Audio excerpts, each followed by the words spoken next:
we could play mistake-free football and play our best game of the year, that we'd be right there in it, having a chance to win. And came out well, played well in the first quarter, and able to get a lead and get some stops and kind of put ourselves in position, and it pretty much fell apart from there. We talked very clearly after the game, and it's no different today. We got to close the gap between us and just how physical they are, how well built they are, and that's something that we got to continue to work on in recruiting and development. I know it's a conversation we've been having a lot since we got here, and still having it, and we're trying to address it every way that we can. But it's a really good league, and we're going into everybody else's backyards predominantly to recruit, and we just got to stay with it. A lot of young guys still playing that are going to get better. We got to be patient with that and continue to build them up, and hope that little by little we can close that gap and play much better against them and opponents like them in the future. We've got to put this one behind us, learn from it, and put it behind us, because we've got a short week against a team that is extremely dangerous, as everybody saw in terms of how they handled Fresno on the road this week. Number 6 is out there for us if we'll go do our jobs and play our best ball.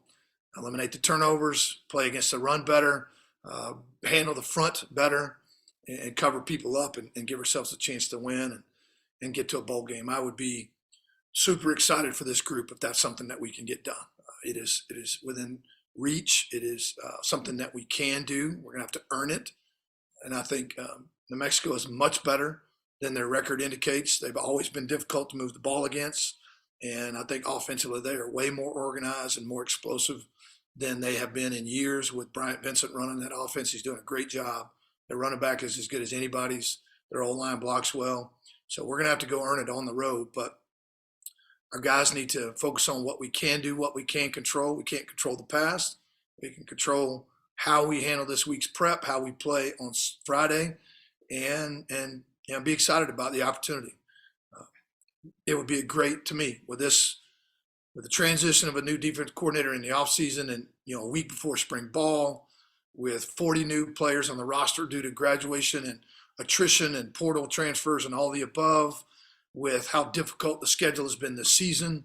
I think getting bowl eligible would be a huge accomplishment and a great step for the future, for the spring and next season, with as many guys that are slated to come back. So I don't want to take this one for granted in any means, the opportunity that it presents and just how hard it's going to be to get it. So we're going to prepare well and hopefully get it done. What questions do you have? Coach, Jason Walker with Cache Valley Daily. Have you had to adjust your recruiting approach coming from Arkansas State to Utah State, changing conferences? Is it more physical in the Mountain West, or just what have you had to adjust, if anything? Well, I do think the bodies are much bigger in this league up front on the O-line and D-line. We kind of saw that when we came out here and played. We had more speed and quickness, I think, in Arkansas and in the Sun Belt. We've got more sheer size and power in this league. We've been able to get the skill that can run, but we're struggling to build the fronts. And we all know the numbers in the state of Utah. We can't live just by Utah kids alone. You got some really good people coming in and recruiting. We're struggling head to head with a lot of Pac-12 and Power 5 programs. And now that NIL has been added and guys really effectively now can expand their rosters and take even more big guys, we've got to go into Texas and California and Colorado and wherever in everybody else's backyards to recruit those big guys to build our roster. And we're pleased with the guys that are in the room. Just a lot of them are inexperienced and still need to develop more. But yes, we've got to find a strategy that works, and we've got to become bigger and more powerful and more physical on both fronts to allow us to be able to compete in games like we had on Friday night or Saturday night. That's the toughest part of, I think, being here in this particular footprint with the numbers available or even the numbers not available to you in Utah with the way things are now, if that makes sense. Just a quick follow-up. So you mentioned you've got a lot of young guys. You recruited a bunch of guys that have size this offseason. Do those guys just need more development time to be able to play effectively? Well, I hope so. I think we're seeing improvement but just most of them haven't played very much at all. You've got freshmen and redshirt freshmen and true sophomores, and even you take a guy like Ralph, who's a big body, but never really played meaningful snaps at Arizona State. All these guys are learning on the run, and we're learning kind of by making some mistakes along the way. At times we've looked really good. At times we've looked really bad. We haven't scored the points we've scored this season with those guys playing terrible all season long. It's just this is a really, really good conference in terms of just how well built the fronts are and how powerful and twitchy O lines and D lines are, and we're trying to bridge that gap. So yeah, I think we're going to get better every time they go out and play. They learn more. Great off season and summer, able to put on maybe 5-10 pounds of muscle, learn better technique, have a better understanding of what this league looks like, what it takes to be effective in it. It's not a fun process, but you have to have perspective and a little patience, and nobody likes that, me included. And you want things to happen quickly, but if you're really going to sustain it and build it, it takes a little longer than just going out and grabbing a guy and plugging him and playing. The league's too good for that. And we've got to be smart about how we approach that. Coach Anderson, Jason Turner from the Herald Journal. After just going back and looking at the film from Saturday, whether it was maybe lack of execution, gap discipline, fatigue, maybe lack of depth, what were the biggest culprits in? Because you stopped the run in the first quarter, but what were the biggest culprits from then on out in stopping Boise's run? Well, they made some adjustments too, personnel wise and alignment wise. They kind of changed some things little by little, and we didn't adapt great. At the end of the day, they run the ball pretty well, and we missed tackles in one-on-one. They ran physically and finished downhill. It was a rough second quarter and beyond. There's no doubt. They made a couple good adjustments, but to be honest with you, they just handled us up front. Very similar to the conversation we just had on the offensive line. We couldn't get anything going the entire game, and just physically got it handed to us. We've got to try to bridge that gap and get better. We do that exactly the same way: recruiting, development, better technique, and schematically just try to find ways to take the guys we have and utilize them the best way we can. Guys are getting experience one snap at a time. Y'all know what the roster looks like on defense, how many guys are playing their first snaps, and at times we look like it. Hey, Coach Eric Frandsen with 106.9 The Fan. It's a short week. It's a travel week. It's a holiday week. And you had a number of players leave the game for various injuries. Just how's the health of your team and how to handle that going into this matchup on a Friday? Well, pretty beat up. There's no doubt. It's a physical game. It's been a physical run. We're banged up. Guys have been playing through it as best they can. There's going to be some guys that are day-to-day. Coop's going to be day-to-day. McKay, all three of those running backs went down. We had several guys that, are playing through bumps and bruises, Switz and Ike and all guys across the front. So we're going to have to be smart about how we prepare. We're not going to collision today at all. We'll get light collisions tomorrow and then pull back off. So a lot of mental work this week, a lot of recovery, trying to make sure that on Friday we got our best guys ready to go. And still, with it being a day shorter, there's going to be some questions as to whether or not guys are ready. Micah Davis, can he get ready between now and Friday? A lot of those are question marks right now. We're just going to see how the guys recover on a daily basis. Coach Al at KVNU then, so what do you anticipate at quarterback, or how do you prepare for that this week? Is it Levi getting the work, or what's going on there? Well, I got to juggle that a little bit. Levi's going to get way more work than he's been getting. I thought he did a great job the other day coming in and calmly trying to kind of go out and take snaps. He has not gotten many at all in practice, with the exception of drill work and kind of group work. So I was pleased with that. And it's going to be a day-to-day what Coop and McKay both are capable of. It literally could be a game-time decision on either or both. So we've got to have a plan to win with or without either or both. And that is definitely a juggling act that's not going to be a lot of fun to deal with. So we'll do the best we can with it. Hey, Coach Patrick Mayhorn from the Ag Ship. I want to ask about that running back that New Mexico has. He has been tremendous this season. How much of defending him is going to be about just mitigating the amount of damage that he can do and forcing them to beat you elsewhere, and how much of it is needing to dedicate bodies to the box and trying to slow him down? Well, you'd love to not have to commit extra bodies to the box, but they kind of force you to do so. He's a quality player, and it was a great get for them. I think Bryant Vincent, the coordinator, I've known him since back in the early 2000s. We spent a lot of time around each other when I was at Southern Miss, and he was in Mobile as a head football coach and coordinator over there. I recruited their school. He does a good job. Danny made a great hire. He's organized their offense. Everything kind of plays off of each other.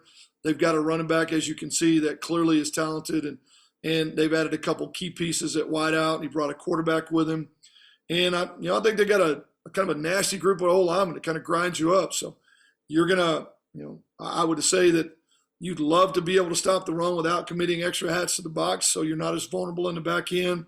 But it's likely the way they're running the ball right now that you're going to have to, and then we're going to have to cover really well in the back end in one-on-one situations because it does present itself, makes you vulnerable in the back end for one-on-one shots. Coach Al, again, are you surprised, though, that they shut down Fresno State like they did defensively besides what they did offensively? I'm really not, to be truthful. I think Danny's always been he and Rocky have done a great job with that scheme. You don't see it every week. It creates a lot of problems.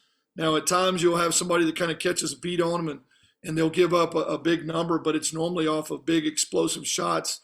You don't see very many people that just go in there and just methodically move the ball against them. The front is chaotic. They're good at what they do. It's different than what you see from anybody else, and Danny's been doing it since he was a GA for us back when I was there. I mean, he knows that defense as well as anybody in the country other than Rocky Long. So you look at last year and even the year before, even at 21, we struggled to move the ball consistently. We hit them on a couple big explosives and got in the end zone and stretched that thing out, but they were not very good on offense. Last year, we struggled. We were down at halftime. We had to hit a couple big plays. I think I'm not mistaken, we've had a fake field goal that scored a touchdown in that game.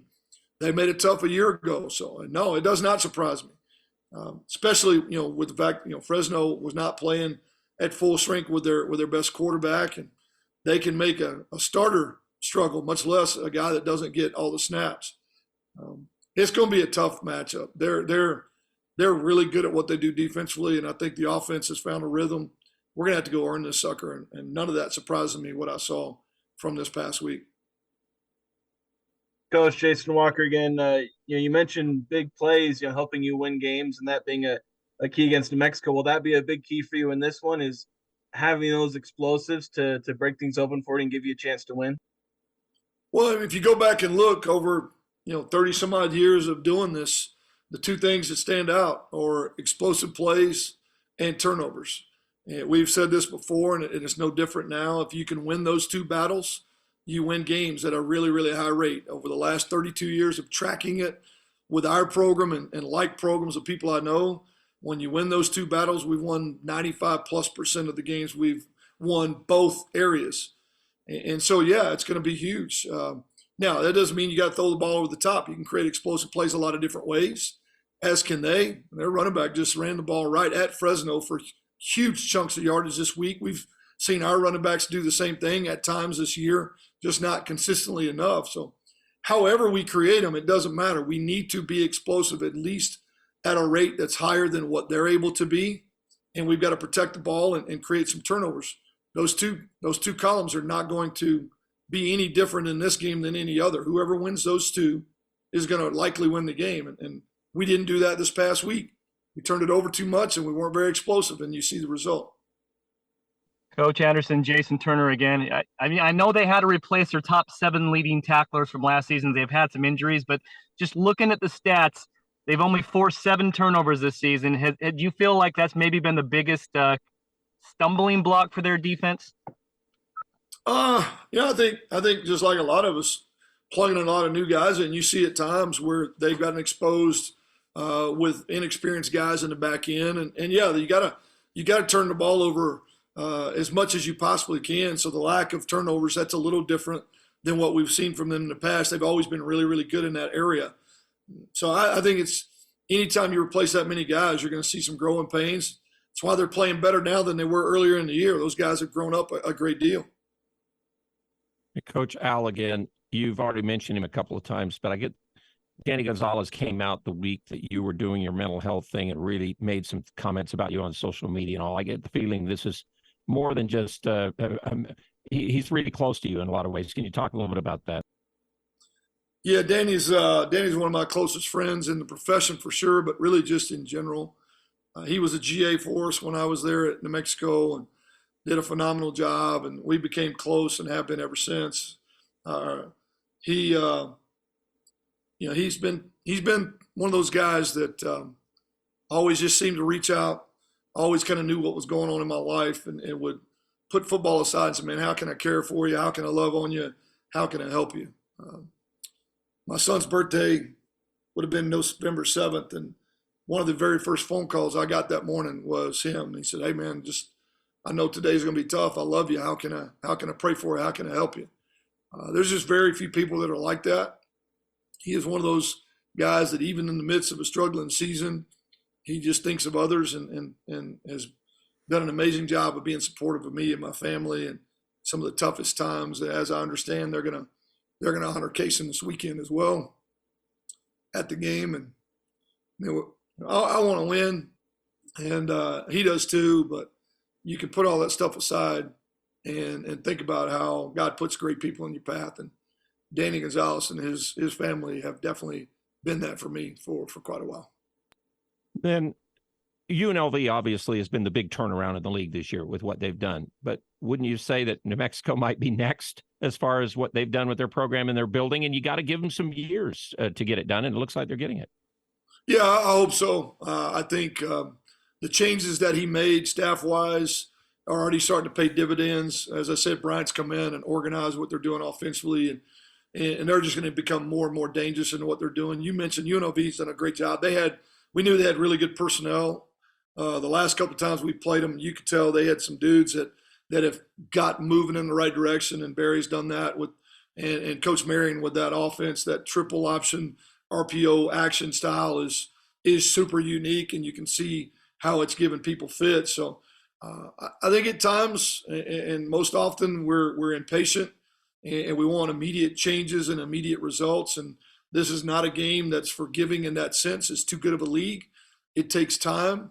Sometimes you hit it right on the head, and like we did in 21. But the reality is, when all those dudes graduated out here, we were right back to kind of building this thing from the ground up. And so you give Danny, he's a good coach. He's got good people. You give Barry, good folks, good people. You give guys the opportunity to do it. And sometimes it's going to happen super quick, but sometimes it's going to take a few years, and you'll see the results of it. I think they're a great picture of what some patience will allow, because they are getting better and have gotten better all year. And I feel the same way about us, man. As many new guys as we've played, and the changes that we had to make, either out of necessity or really just kind of adapting to the new landscape of college football, all these guys are getting better. We got better football ahead of us, hopefully this week, but definitely in the future. So we want the same thing the fans want.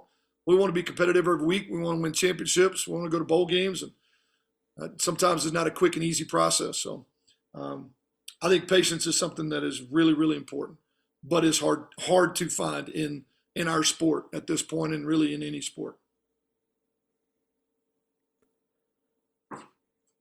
Hey, Coach Eric Frandsen, once again. You're trying to tell your kids to approach this game as if it's like your Super Bowl, because if you don't get it, you don't go bowling. Well, they know the gravity of the game. I mean, we're going to be clear about that, and already have been. We got an opportunity to become bowl eligible.